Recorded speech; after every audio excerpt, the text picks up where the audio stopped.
तो दोस्तों आज हम आपको एक राजू की चालाकी की एक कहानी सुनाते हैं।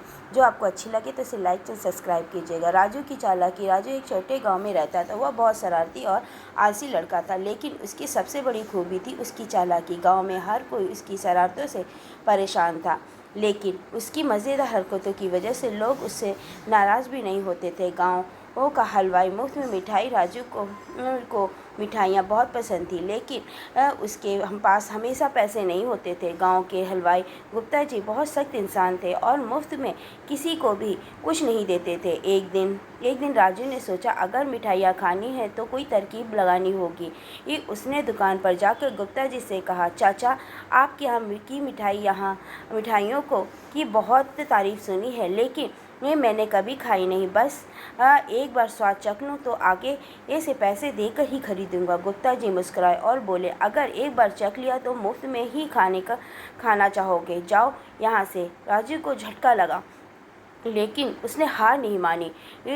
उसने दुकान के पास जाकर जोर से चिल्लाना शुरू कर दिया, अरे देखो, गुप्ता जी की दुकान पर से धुआं निकल रहा है। गुप्ता जी घबराए और अंदर भागे।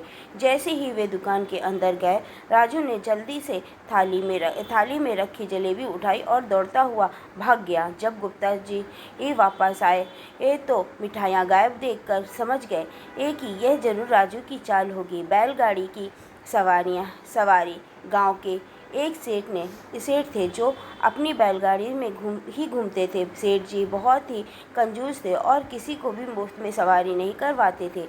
एक दिन राजू सोचा कि क्यों ना बैलगाड़ी में मुफ्त सवारी की जाए। उसने अपनी चालाकी दिखाई और जाकर सेठ जी से कहा, सेठ जी, आपके बैल बहुत थके हुए लग रहे हैं। अगर आप मुझे इस पर बैठा लोगे तो मैं उन्हें गाना सुनाऊंगा और वे तेजी से दौड़ने लगेंगे। सेठ जी को यह बात जमी और उसने राजू को बैलगाड़ी में बैठा लिया। राजू गाना गाने लगा, लेकिन बैल वैसे ही धीरे धीरे चलते रहे। सेठ जी गुस्से से बोले, अरे, यह तो वैसे ही चल रहे हैं, तूने तो कहा था कि ये तेज दौड़ेंगे। राजू हंसते हुए बोला, सेठ जी, मैंने ये कब कहा था गाने से बैल दौड़ेंगे? मैंने तो कहा था कि मैं गाना सुनाऊंगा। बस यह सुनकर सेठ जी का गुस्सा और बढ़ गया, लेकिन तब तक राजू हंसते हुए बैलगाड़ी से कूदकर भाग चुका था। राजू और पंचायत का फैसला। राजू की शरारतें बढ़ती जा रही थीं और गांव वाले तंग आ चुके थे। सबने मिलकर उसे सबक सिखाने की योजना बनाई। पंचायत बुलाई गई और तय किया गया कि राजू की कोई भी मुफ्त में कुछ नहीं देगा और उसकी हरकतों पर नज़र रखी जाएगी। राजू यह सुनकर परेशान हो गया, क्योंकि अब उसकी चालाकी चल नहीं सकती थी। उसने एक नई योजना बनाई। उसने गांव के सबसे डरपोक आदमी रामपाल को पकड़ा और कहा, रामलाल काका, मैं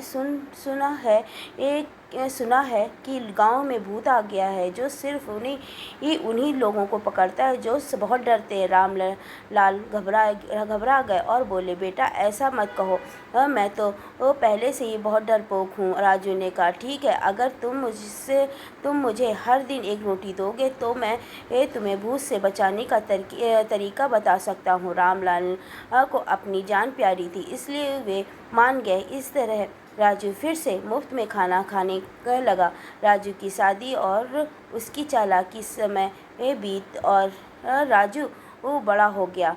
गांव में उसकी शादी की चर्चा होने लगी, लेकिन राजू शादी से बचना चाहता था, क्योंकि उसने आज़ादी पसंद थी।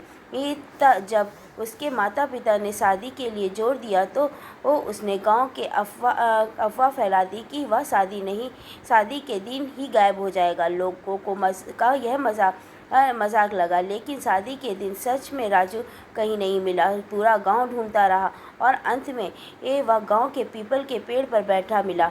जब लोगों ने पूछा कि वह वहाँ क्यों बैठा है, तो उसने कहा कि अरे भाई, शादी का मतलब तो ज़िंदगी भर बंध जाना। मैं तो खुले आकाश में उड़ना चाहता हूँ।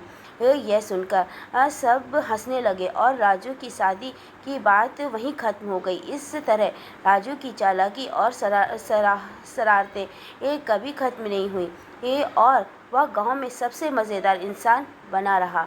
बताइए आपको मेरी कहानी कैसी लगी।